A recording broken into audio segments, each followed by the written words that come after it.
Good morning दोस्तों। आज का हमारा जो टॉपिक है वो बैंकिंग से रिलेटेड है और इकोनॉमिक्स से रिलेटेड है। तो आज हम आइए जानते हैं भारतीय रिजर्व बैंक के बारे में, भारतीय रिजर्व बैंक के कुछ कार्यों के बारे में और भारतीय रिजर्व बैंक की कुछ नीतियों के बारे में। सबसे पहले हम जानते हैं कि भारतीय रिजर्व बैंक ऑफ इंडिया, इसे शॉर्ट में हम लोग, इस बैंक को शॉर्ट में हम लोग RBI RBI के नाम से जानते हैं। ये क्या करता है दोस्तों? ये हमारे भारत में नोट निर्गमन का काम करता है। कि भारत सरकार के जितने भी नोट हैं, जितनी भी करेंसियां हैं, उनको छापने का काम कौन करता है? RBI करता है। तो RBI के बारे में हमें इतना पता होना चाहिए कि RBI की स्थापना कब हुई थी। तो 1 अप्रैल 19, या फिर हम लोग केवल इसके बारे में इतना ही जानते हैं, ज़्यादा शॉर्ट में नहीं जाते हैं क्योंकि हमारा जो मुद्दा है इसके टूल्स पर है, इसके अंदर नहीं। तो हम लोग इसमें जानते हैं 1935 में, 1935 में क्या हुई थी? इसकी स्थापना हुई थी। 1935 में स्थापना हुई थी और करीब करीब 1949 में इसके क्या हुआ था? 1949 में इसका क्या किया गया था? राष्ट्रीयकरण किया गया था, राष्ट्रीयकरण। तब से ये हमारे भारत में कार्यरत काम कर रही है, अपने कार्यों का, दायित्वों का निर्वहन कर रही है। क्या करती है? भारत सरकार जितने भी नोट हैं उनको छापने का काम कौन करता है? RBI करती है। RBI के गवर्नर कौन है इस समय? शक्ति कांत दास। एक गवर्नर है और एक मुख्य गवर्नर है और 2 अन्य गवर्नर है। पहले हैं राजीव कुमार, दूसरे हैं सुशील चंद्रा।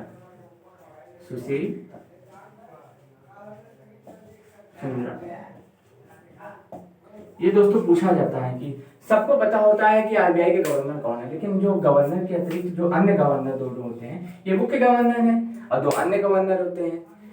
इनके बारे में ज्यादा पूछा जाता है कि राजीव कुमार कौन है और सुशील चंद्रा कौन है। कौन है? डिप्टी गवर्नर है।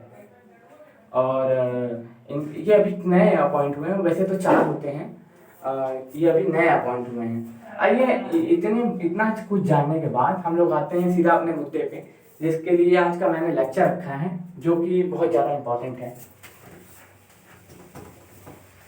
RBI महंगाई को भारत में कंट्रोल करने का काम करती है।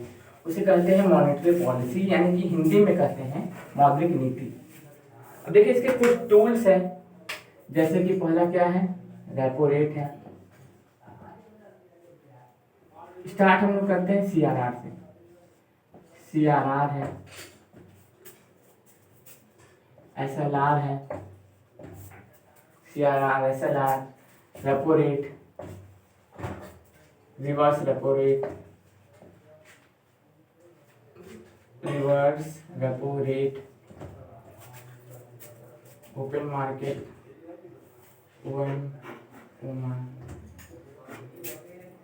MSF है,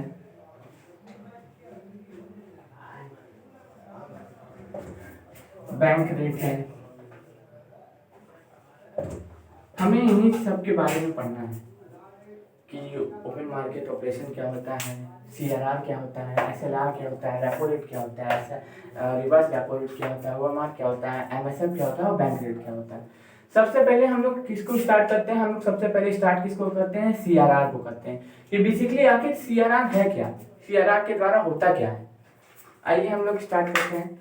इतना आप नोट कर लीजिए, आपको अगर स्क्रीनशॉट लेना हो तो स्क्रीनशॉट भी ले सकते हैं, और इसके बाद हम लोग स्टार्ट करते हैं। चलिए, आई होप आपने स्क्रीनशॉट ले लिया होगा। तो CRR, अब जैसे माना कि ये एक बैंक है। क्या है दोस्तों? बैंक। बैंक में एक व्यक्ति आया, और उसने 100 रुपये जमा किए। कितने जमा किए? 100 रुपये। एक बैंक में 100 रुपये जमा कर दिए, तो 100 रुपये में से कुछ परसेंट, जैसे कि 5 रुपया, ये बढ़ता घटता रहता है दोस्तों, तो 5 रुपया उस व्यक्ति का बैंक कहाँ रख देगा? आरबीआई के पास। आरबीआई, क्योंकि इससे क्या करते हैं? बैंकों का बैंक करते हैं, भारत का केंद्रीय बैंक करते हैं, इसलिए इस यहाँ पे क्या करेगा वो? 5 रुपया रख दिया। अब इसके पास क्या बचा? इसके पास बचा 95 रुपीज। अब उस 95 रुपीज को वो मार्केट में घुमाएगा और उससे वो लाभ का प्राप्त करेगा और लोगों को क्या करेगा? प्रॉफिट देगा। अब आपने सोचा होगा कि 100 रुपया हमने जमा किया और 5 रुपया उसके पास रख दिया, तो उसको प्रॉफिट क्या होगा? देखिए दोस्तों, कभी कभी हम लोगों के सामने बैंकों के धोखाधड़ी के भी सामने मामले निकल के सामने आते हैं, तो उसको रोकने के लिए हम लोगों ने इसका उपयोग किया था, ताकि मान लीजिए अगर बैंक ऑफ बड़ौदा है, लोगों का पैसा जमा करे और लेके भाग जाए, तो जिम्मेदारी कौन लेगा? आरबीआई। पूरे लोगों को पैसा कौन चुकाएगा? आरबीआई। पूरी जनता की देखरेख के लिए और पूरी जनता की सेफ्टी के लिए ना हमने आरबीआई को लेके आया है। भारत सरकार का बैंक है ना, अगर कोई भी बैंक धोखाधड़ी करता है तो उसका परिणाम उसको भुगतना पड़ेगा, आम जनता को।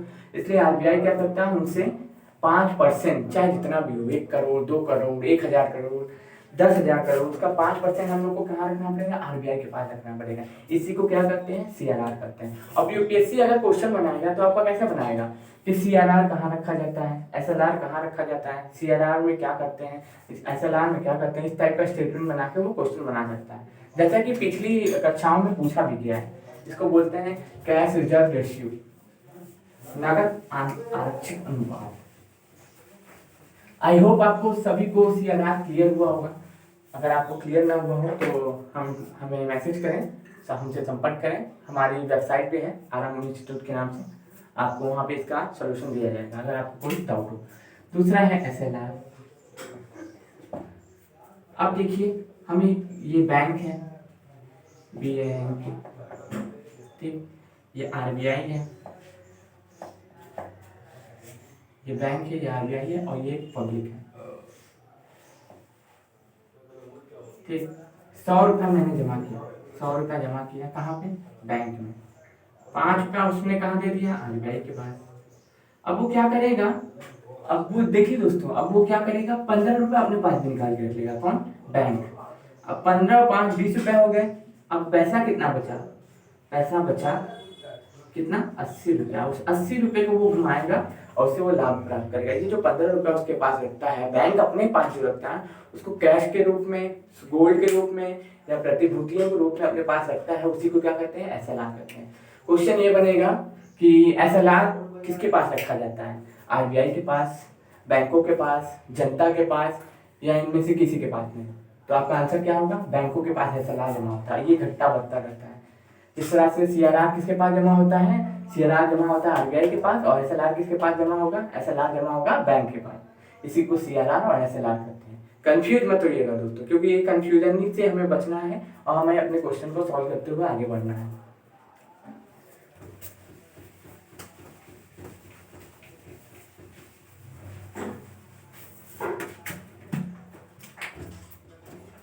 Repo rate. अब जैसे मान लीजिए ये बैंक है, ये क्या है? बैंक। ये बैंक है, ये बैंक है। इकोनॉमिक्स है, ये हमारे चैप्टर याद रखिएगा, इकोनॉमिक्स और बैंकिंग।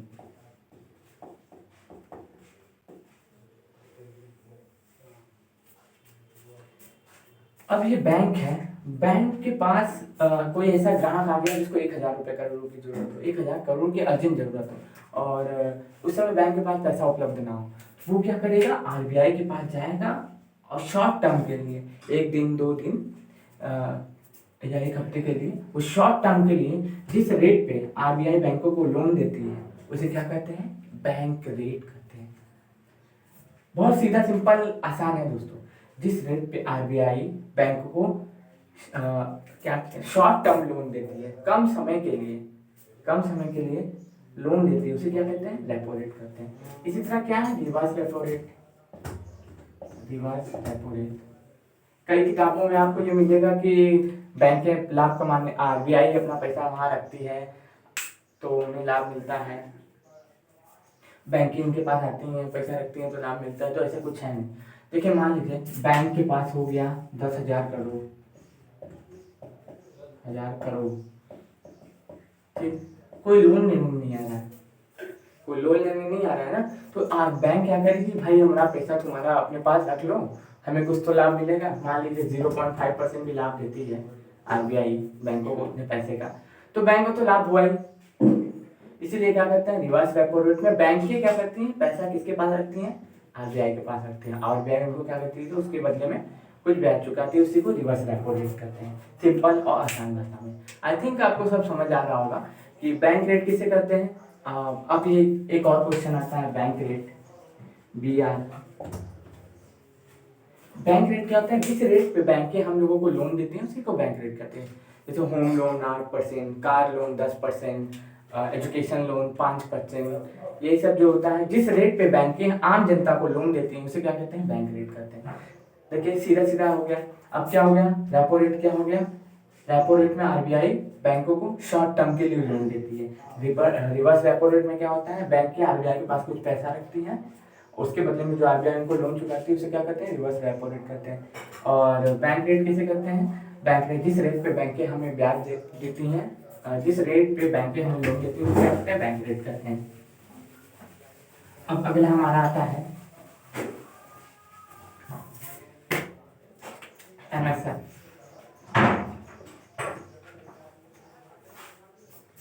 आरबीआई के आरबीआई आरबीआई आरबीआई के 1934 के एक्ट में शामिल जितने बैंकें हैं वो क्या करती हैं, एसएलआर का भी उपयोग करके आरबीआई से लोन ले सकती हैं, उसी को MSF कहते हैं। आप समझिए दोस्तों कि आरबीआई के 1934 के एक धारा में, एक एक्ट में क्या नाम है, कुछ बैंकों के नाम दिए हुए, वो क्या कर सकते हैं कि अपने एसएलआर का भी उपयोग करके, गोल्ड का भी उपयोग करके आरबीआई से लोन ले सकते हैं, उसी को MSF करते हैं।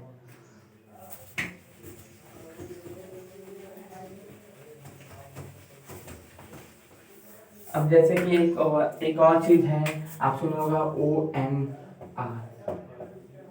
अब दोस्तों मालूम है कि मार्केट में पैसा जब ज्यादा आ जाता है ना तो महंगाई बढ़ जाती है। अब सोचेंगे कि मार्केट में पैसा आ जाता है तो महंगाई बढ़ जाती है, समझ से परे, ऐसा कैसे हो सकता है, लेकिन ऐसा ही होता है। जब मार्केट में पैसा बहुत ज़्यादा आ जाता है तो महंगाई बढ़ जाती है। अब जैसे कि मान लीजिए इस समय का बता रहा हूँ मैं, मान लीजिए 12 रुपये के जी आलू है, इस समय 12 रुपये के जी आलू है, आप 12 रुपये लेके जा रहे हैं, 1 केजी आलू मिल जाए। 4 महीने बाद अगर आप आलू लेने जाएंगे तो उस समय मार्केट में पैसा इतना ज़्यादा आ चुका है, इतने ज़्यादा आ चुका है कि वस्तु का जो प्राइस है वो क्या हो गया है, बढ़ गया है। तो आप सीधा सीधा इस्तेमाल, जैसे कि मान लीजिए हम सीधा सीधा आपको बताना चाह रहे हैं कि मार्केट में जब पैसा बहुत ज़्यादा आ जाता है तो आरबीआई क्या करती है, ट्रेजरी बिल लेती है। ट्रेजरी बिल होता है, जैसे एक बॉन्ड लिखा रहता है, उस पर आरबीआई की मुहर रहती है और उस पर लिखा रहता है 10,000 की चीज़ है कोई, 9,100 में ले लो। तो आरबीआई क्या करती है, मार्केट से पैसा खींचने के लिए इसका OMR, ओपन मार्केट ऑपरेशन का इस्तेमाल करती है। क्या करती है, ट्रेजरी बिल लेके आती है, 1,000 का कोई चीज़ 910 में, 220 में बेचती है और क्या नाम है, बोलती है इसको खरीदो, इसको खरीदो, और पूरा पैसा मार्केट से खींच लेती है। और फिर उसी बिल के द्वारा फिर वो क्या करती है, जब देखती है कि महंगाई वो क्या नाम है कंट्रोल हो गई है तो उसी को वापस भेज देती है। इसी तरह वो महंगाई को कंट्रोल करती है ट्रेजरी बिल के माध्यम से। इस ट्रेजरी बिल के माध्यम से क्या करती है, मार्केट से पैसा खींचती है, इसी को क्या कहते हैं, OMR करते हैं। बस इसके बारे में हमें बस आपको इतना ही बताना था, इतने से ही क्वेश्चन बनते हैं, और अगर आगे इसकी ज़रूरत कुछ ज़्यादा समझ में आए तो उसको हम लोग एकदम डीप भी जाएंगे। और थैंक यू, धन्यवाद। आई होप आपको वीडियो पसंद आया होगा। अगर आपको पसंद आया तो लाइक करें, सब्सक्राइब करें और हमारे वेबसाइट पर विजिट करें। Thank you.